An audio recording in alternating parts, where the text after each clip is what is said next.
de que o crente não deve se envergonhar. Primeira carta a Timóteo, capítulo 1. Comentário de Mário Persona. Nesse capítulo nós vemos que Paulo, no versículo 8, ele fala para Timóteo não se envergonhar do testemunho do Senhor e nem de Paulo, que sou prisioneiro seu, prisioneiro do Senhor. Na realidade, nós vivemos numa época em que os cristãos, em grande parte, se envergonham do testemunho de Paulo. Ali Paulo estava preso, então ele estava nas piores condições possíveis. E ele exorta Timóteo a não se envergonhar dele. Porque quando você tem um comandante ou um líder que está tudo bem, né, em plena força, valente, batalhando e tal, você certamente não se envergonha desse líder. Mas quando ele está preso numa cadeia, é motivo para se envergonhar. E Paulo lembra Timóteo para não se envergonhar, não apenas do testemunho do nosso Senhor, mas também não se envergonhar nem de mim, que sou prisioneiro seu. Prisioneiro de quem? Do Senhor. Paulo não se considerava um prisioneiro dos romanos, ele se considerava um prisioneiro do Senhor. Ele sabia que o Senhor tinha permitido aquela prisão, porque o evangelho precisava chegar, como foi anunciado lá em Atos 9, quando Paulo se converte, e é dito que ele seria um vaso nas mãos do Senhor para levar o seu evangelho, para levar o seu testemunho até os reis. E aqui na prisão é o caminho mais curto para chegar aos reis.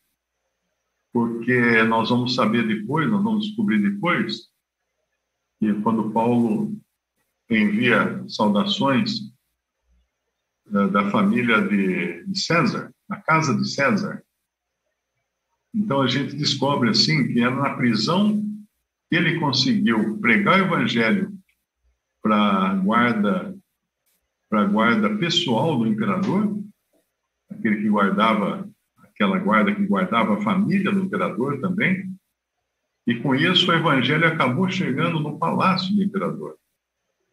Então foi a maneira que Deus encontrou de levar o evangelho até a família real, a família de César, do imperador. César não era o nome do sujeito, César é o título do imperador, como tem na Alemanha tinha o Kaiser, que era o posto mais alto, na Roma antiga tinha o César, e na Rússia tinha o Czar. Todas essas palavras são a mesma coisa, representando um posto, né? Um posto elevado, não necessariamente o nome de uma pessoa. Assim como era, por exemplo, Amaleque. Quando a gente lê Amaleque na Bíblia, não era exatamente o nome de uma pessoa, mas era o posto de um imperador, de um rei, do rei dos Amalequitas. Então, aqui no versículo 8, ele fala para ele não se envergonhar do testemunho de nosso Senhor, um testemunho que chegava dessa maneira, não usual, não é? Cortando o caminho aí pela prisão para atingir, então, depois as pessoas. Nem de mim, que sou prisioneiro seu, 2 Timóteo 1,8, mas participa das aflições do Evangelho segundo o poder de Deus. E ele também vai falar mais adiante, no versículo 12, para o que fui constituído pregador, versículo 12, por cuja causa padeço também isto, mas não me envergonho, porque eu sei em quem eu tenho crido e estou certo de que é poderoso para guardar o meu depósito até aquele dia. E mais adiante ele vai falar também de mais um, o Nesífero. Versículo 16, o Senhor conceda misericórdia à casa do Nesífero, porque muitas vezes me recriou e não se envergonhou das minhas cadeias. Então, a gente poderia dizer que um crente ele deve ser sem vergonha, né? Sem vergonha no sentido de não se envergonhar nem do Evangelho nem do apóstolo Paulo, que nos trouxe grandes revelações dadas pelo Espírito Santo a ele, e nem da situação, porque às vezes um cristão está numa situação deplorável, né, deprimente, e ele se envergonha com isso, ele desanima e deixa de dar testemunho da sua fé. Mas se ele está nessa situação de fraqueza, é porque Deus permitiu, o Senhor permitiu isso. Ele não deve se envergonhar da sua situação de fraqueza. Ele deve buscar forças no Senhor. E também, às vezes a pessoa pensa que se envergonhar do Evangelho, Paulo fala, não me envergonho do Evangelho, que é o poder de Deus para a salvação de todo aquele que crê. Deixa eu ver se eu lembro o versículo, está em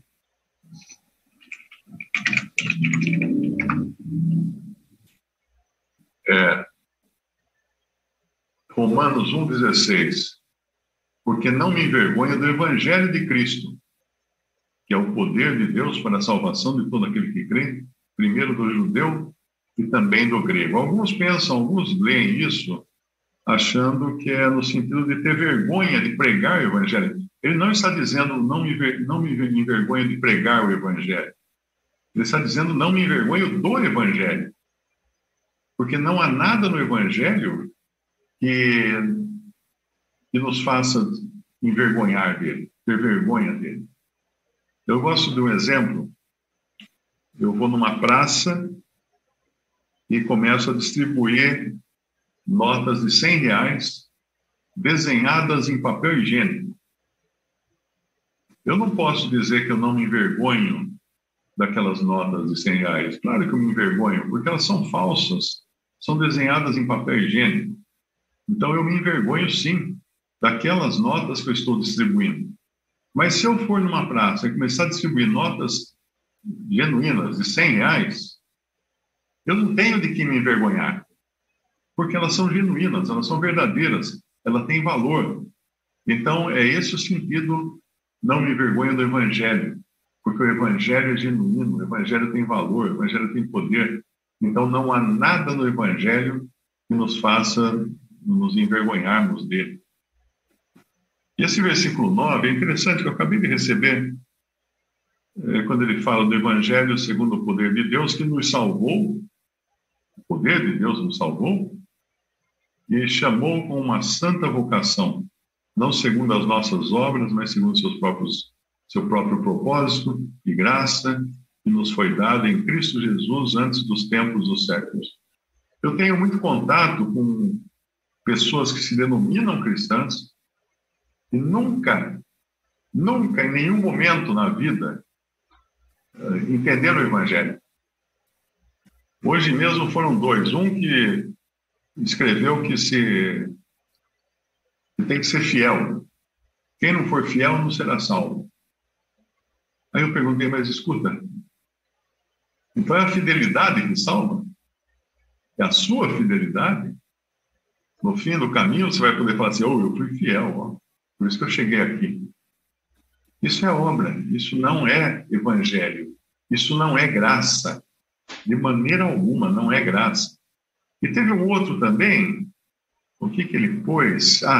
Agora à tarde ele mandou uma mensagem, falou assim, aqueles crentes que só esquentam o banco da igreja e não prestam atenção no culto, vão ser salvos? Ele não entendeu até hoje o que é a salvação.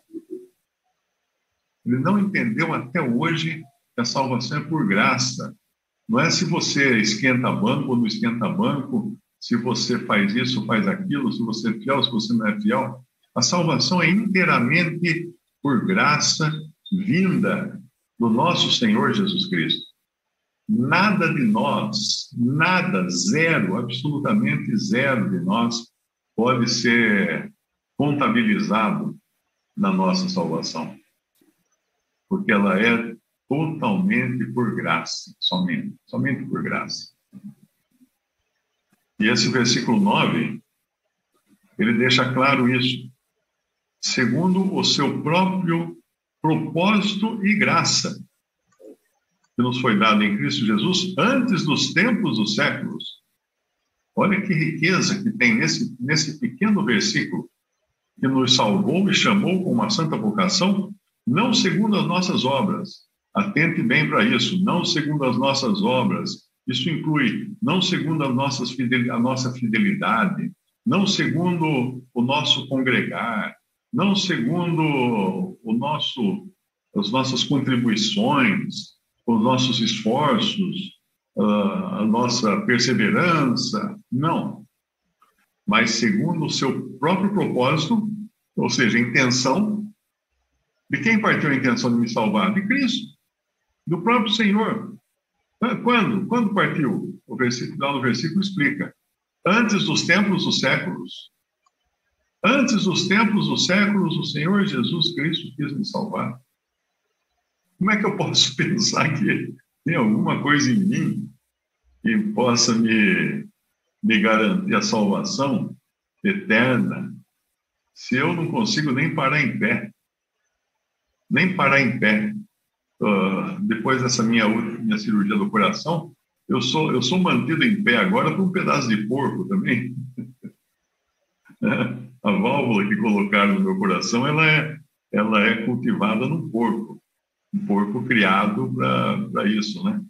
Então, como é que eu poderia falar assim? Não, eu sou eu.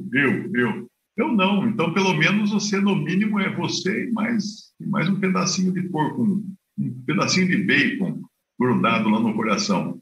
Porque nada vem de nós. E quando o sentido da salvação eterna, segundo o seu próprio propósito, ou seja, a intenção de Deus, e graça, que nos foi dada em Cristo Jesus, quando? Quando eu decidi crer em Jesus? Não, antes. Antes, quando eu nem pensava nisso, muito antes, quando nem existia. Nós somos escolhidos, eleitos antes da fundação do mundo. Eu nem existia e o Senhor já estava me elegendo. Olha que coisa maravilhosa. Como é que eu posso olhar para mim e achar que vou encontrar em mim algum mérito da minha salvação? Não vou.